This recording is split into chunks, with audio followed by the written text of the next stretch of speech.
72 से लगा जाना बताया। वहीं बड़ी हास्यप्रद बात कही जाएगी कि जब अनुमति की बात आई, बिल्कुल बात ठीक है।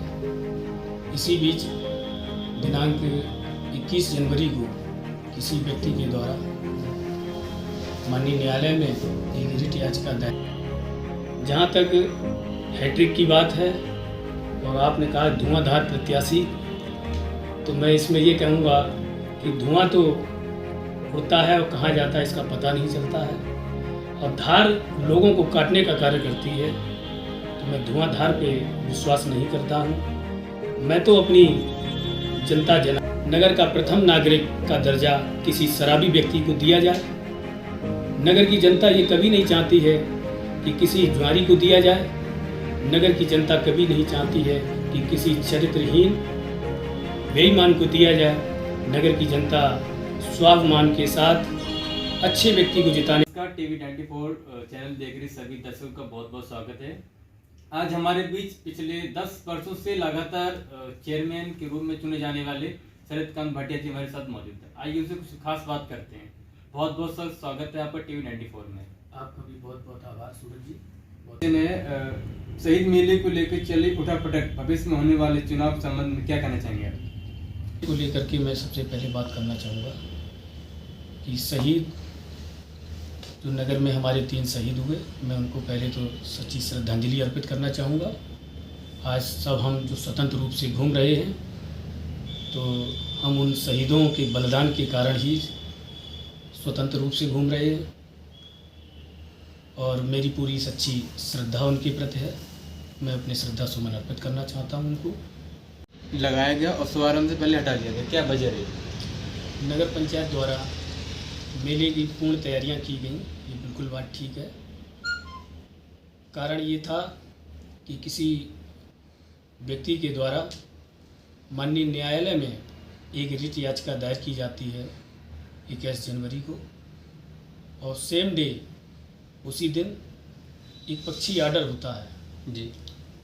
उनके द्वारा अपने तथ्य दिए जाते हैं जी। उन तथ्यों के आधार पर माननीय न्यायालय ने एक अस्थायी रूप से अपना आदेश जारी किया, जिसमें शहीद स्मृति मेला एवं सर्वजन विकास प्रदर्शनी जो कि नगर पंचायत के द्वारा संचालित थी, उसको रोकने के लिए, और उनके द्वारा जो एक शहीद मेला एवं किसान विकास प्रदर्शनी करके एक अपना पक्ष रखा गया जी, उसको लगाने के आदेश दिए गए, जिसके कारण माननीय न्यायालय का सम्मान रखा नगर पंचायत के द्वारा, और शहीदों के सम्मान में नगर पंचायत ने अपना जो मेला लगा रही थी उससे हाथ अपने पीछे किए। तो मैं तो ये कहूँगा कि नगर पंचायत द्वारा शहीदों के सम्मान में और माननीय न्यायालय के आदेश और सम्मान में मेले को न लगाने का निर्णय लिया। इसमें पीछे हटने की कोई बात नहीं है। माननीय न्यायालय द्वारा शहीद मेले लगने वाली जमीन यानी रामलीला मैदान का कोई जिक्र क्या है, क्या सर पूरा मामला? मेरी निजी जानकारी में जो एक व्यक्ति विशेष के द्वारा याचिका को दायर किया गया, उसमें 642/21 गाटा संख्या को उन्होंने शहीद मेला एवं ग्राम विकास प्रदर्शनी के लिए बताया माननीय न्यायालय को। और मैं तो कहूँगा कि गलत तथ्यों के आधार पर उन्होंने जो अपने डॉक्यूमेंट्स पेश किए होंगे, जो भी हो, क्योंकि एक पक्षी कार्रवाई है, दूसरे पक्ष को सुना ही नहीं गया उस समय तक जी। तो माननीय न्यायालय को क्या पता ये ज़मीन किसकी है, यह इनका रजिस्ट्रेशन है तो कब हुआ, कौन इसका प्रबंधक है जी। इन्होंने जो भी अपने डॉक्यूमेंट्स दिए होंगे, लेकिन ज़मीन के बारे में मैं इतना ज़रूर कहूँगा, ये ज़मीन बुद्धा देवी के नाम से आज भी दर्ज है। जो खतौनी निकलती है उसमें उनका कोई वारिसान नहीं है, जो कि मेरी निजी जानकारी में भी है और लोगों को पता भी है। और माननीय न्यायालय को इन्होंने उस जगह को अपना बताया होगा, तभी माननीय न्यायालय ने उस गाटा संख्या का जिक्र को मानते हुए और ऐसा आदेश पारित किया कि इस जगह पर, इस गाटा संख्या पर जो शहीद मेला का आयोजन किया जा रहा है, इसको शहीद स्मृति मेला जो शासी अधिकारी दुर्गेश कुमार सिंह हैं और अन्य कर्मचारी हैं उनको रोकने का आदेश पारित किया। तो जिसके कारण वह मेला, शहीद मेला जो नगर पंचायत लगा रही थी, तो उन्होंने अपने हाथ को पीछे किया और दूसरे लोग उस मेले को लगा रहे हैं जी। लेकिन भविष्य में, जैसे आपने रामलीला की बात कही, तो ये भी चिंता का विषय है जी कि इस ग्राउंड को रामलीला ग्राउंड ही कहा जाता है। तो आगे आने वाले समय में क्या रामलीला ग्राउंड रहेगा या शहीद मेले के नाम से, अगर उनका कहना कि सन 1972 से पहले 1954 की हमारी समस्या 1954 दर्शाया है उन्होंने, जो मेरी निजी जानकारी है, उसमें बुद्धा देवी इनके ताऊ जी को वो जगह दे गई थी, ऐसा इन्होंने कुछ अपना डॉक्यूमेंट्स वहाँ दिखाया होगा जी। तो आने वाले भविष्य में क्या होता है ये तो न्यायालय के निर्देश पर, न्यायालय के आदेश पर ही कहा जा सकता है। में जो शहीद मेला एवं ग्राम विकास प्रदर्शनी का आयोजन चल रहा है, जबकि नगर पंचायत द्वारा मेले की अनुमति 4 जनवरी को नगर पंचायत द्वारा आयोजित मेला था उसको मिली थी, वर्तमान में लगे हुए मेले को अनुमति मिल गई सर? इसमें मैं कहना चाहूँगा क्योंकि वर्तमान में जो मेला चल रहा है, तो मैं अपनी निजी जानकारी बता पाऊँगा क्योंकि अब विभागीय जानकारी तो विभाग ही बताएगा जी। ये मेरी निजी जानकारी है कि शहीद स्मृति मेला एवं सर्वजन विकास प्रदर्शनी जो कि तत्कालीन अध्यक्ष थी सुनीति भाटिया, उनके द्वारा आवेदन किया गया था जो 4 जनवरी को उसकी अनुमति प्राप्त हुई थी। लेकिन वर्तमान में जो लग रहा है, यहाँ पे मैं ये कहना चाहूँगा कि माननीय न्यायालय में जो इन्होंने शहीद मेला एवं ग्राम विकास प्रदर्शनी को सन 1972 से लगा जाना बताया, वहीं बड़ी हास्यप्रद बात कही जाएगी कि जब अनुमति की बात आई तो मुझे जो जानकारी प्राप्त हुई है सूत्रों के द्वारा जी। जिसमें बताया गया कि शहीद स्मारक और शहीद मेला के नाम से अनुमति प्राप्त करनी चाहिए, जो एसडीएम महोदय के यहाँ इन्होंने जो प्रार्थना पत्र अपना दिया है। तो एक तरफ माननीय न्यायालय को आप शहीद मेला एवं ग्राम विकास प्रदर्शनी का आयोजन बता रहे हैं जिसपे स्टे मिली आपको जी, और इधर प्रशासन को गुमराह करके शहीद स्मारक और शहीद मेले के नाम से लेना चाहते हैं जी। मैं तो ये कहना चाहूँगा कि कहीं ना कहीं गुमराह करके जो शहीद स्मारक है ये नगर पंचायत द्वारा निर्मित है, सरकारी भवन है जी। तो दूरदृष्टि किन्हीं लोगों की जी। इस स्मारक में यदि के नाम से यदि उनको अनुमति प्राप्त होती है तो कहीं ना कहीं ये कल को कोर्ट में ये भी फर्जीवाड़ा करके ये दिखाएंगे कि मैं तो शहीद स्मारक का भी प्रबंधक हूँ, ये उनकी रही होगी। इधर कोर्ट को ये दिखा रहे हैं कि शहीद मेला एवं ग्राम विकास प्रदर्शनी सन 1972 से लगती, तो वही ये इस मेले का जो उन्होंने नाम दिया कि मेरी समिति इस नाम से है, शहीद स्मारक और शहीद मेला, वो भी सन 1972 से दिखा रहे हैं। तो बड़ी शंका का विषय है, इसमें प्रशासन क्या अनुमति देता है या नहीं देता, इस पर तो मेरी कोई टिप्पणी नहीं होगी, ये तो प्रशासनिक मामला है क्योंकि वर्तमान में अब सुपर सीट है जिसमें प्रशासक के रूप में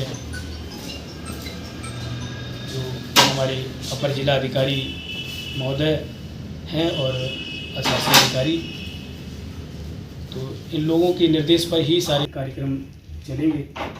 मेरा कोई अन्य टिप्पणी करना ठीक नहीं है क्योंकि वर्तमान में मैं अध्यक्ष नहीं हूँ। निर्णय होगा, उस निर्णय के क्रम में ही मेले का आयोजन होगा। जहाँ तक मेरी जो निजी जानकारी है तो वर्तमान में अभी तक कोई इनको अनुमति प्राप्त नहीं हुई। पूर्व में जो मेरी पत्नी के द्वारा जो तत्कालीन अध्यक्ष नगर पंचायत थी उनको ही अनुमति प्राप्त हुई थी, तो वो अनुमति अगर निरस्त की गई तो यहाँ पर प्रशासन जो थाना प्रशासन है उसको सूचित करना चाहिए था और उस अनुमति जब कैंसिल होगी तो दूसरी अनुमति उनको तभी मिल पाएगी, क्योंकि एक ही जगह पर एक ही मेले के लिए 2 अनुमति दिया जाना संभव नहीं है। लेकिन प्रशासन भी इस माथापच्ची में जरूर उलझा होगा कि एक तरफ माननीय न्यायालय का जो निर्देश हुआ है वो शहीद मेला एवं ग्राम विकास प्रदर्शनी के आयोजन के लिए हुआ है, और शहीद स्मृति मेला एवं सर्वजन विकास प्रदर्शनी को किसी भी कार्य करने से रोकने का आदेश हुआ है। और वही व्यक्ति मेले की अनुमति के लिए जो उप जिलाधिकारी महोदय को जो पत्र दे रहे हैं उसमें शहीद स्मारक का नाम दिया जा रहा है, शहीद मेले का नाम दिया जा रहा है। तो बड़ी हास्यप्रद बात कहूँगा। कमेटी सही है, इसका निर्णय प्रशासन लेगा जी, इसमें मैं कोई टिप्पणी अन्य नहीं करना चाहूँगा। बाकी की सभी जो केवल के 3 शहीद हैं, शहीद जमुना प्रसाद त्रिपाठी, शहीद विद्यार्थी कृष्ण कुमार मिश्र, शहीद सीताराम गुप्त, मैं तीनों शहीदों को अपने सच्ची श्रद्धा मेले की बात पूरी हुई, अब बात करते हैं चुनाव से संबंधित। पत्नी लगातार 10 वर्षों से नगर पंचायत अध्यक्ष पर हैं और इस बार हैट्रिक लगाने की तैयारी की बात करेंगे। मैदान में कई धुआंधार प्रत्याशी आपके सामने, क्या आप हैट्रिक लगाने में सफल रहेंगे? सूरज जी, जैसा कि आपने कहा कि 10 वर्षों से मैं व मेरी पत्नी लगातार अध्यक्ष नगर पंचायत के पद पर जनता के द्वारा मुझे आशीर्वाद दिया गया, चुना गया। मैंने अपने 10 वर्षों में बखूबी जो हमें कर्तव्य दिया था उसका निर्वहन करने का कार्य किया। जनता ने पूरा मुझ पे भरोसा जताया और जो भी कार्य शासन प्रशासन स्तर से बजट के अनुसार हो सकते थे मैंने पूरा करने का कार्य किया। जहाँ तक हैट्रिक की बात है और आपने कहा धुआंधार प्रत्याशी, तो मैं इसमें ये कहूँगा कि धुआं तो उड़ता है और कहाँ जाता है इसका पता नहीं चलता है, और धार लोगों को काटने का कार्य करती है। तो मैं धुआंधार पे विश्वास नहीं करता हूँ। मैं तो अपनी जनता जनार्दन पर विश्वास करता हूँ, जिन्होंने लगातार बेबर के इतिहास में मुझ पे भरोसा जताया। मेरे लिए बहुत बड़ी गौरव की बात है कि मैं और मेरी पत्नी दोनों नगर पंचायत अध्यक्ष पद पर आसीन हुए। तो मेरे लिए बहुत गौरव की बात है और मेरी नगर की जनता ने मुझ पे भरोसा जताया। मैं उस जनता का बहुत बड़ा आभार व्यक्त करता हूँ आपके माध्यम से, उस जनता का ऋणी हूँ। जहाँ तक हैट्रिक की बात रही तो नगर की जनता का मुझे पूर्ण सहयोग, पूर्ण आशीर्वाद पुनः प्राप्त होगा और किसी की भी कोई ट्रिक नहीं चलेगी। माँ पीताम्बरा की कृपा से हैट्रिक लगेगी।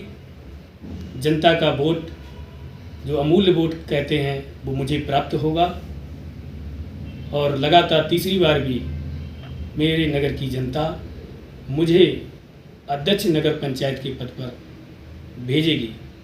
मेरी नगर की जनता बहुत समझदार है। मैं यहाँ ये भी कहना चाहूँगा कि मेरी नगर की जनता कभी नहीं चाहती है कि नगर का प्रथम नागरिक का दर्जा किसी शराबी व्यक्ति को दिया जाए। नगर की जनता ये कभी नहीं चाहती है कि किसी जुआरी को दिया जाए। नगर की जनता कभी नहीं चाहती है कि किसी चरित्रहीन बेईमान को दिया जाए। नगर की जनता स्वाभिमान के साथ अच्छे व्यक्ति को जिताने का कार्य करेगी। और मैंने 10 वर्षों में जो अपना कर्तव्यों का निर्वहन किया है, तो मुझे पूर्ण विश्वास है कि नगर की जनता मेरे साथ थी, मेरे साथ है और मेरे साथ रहेगी।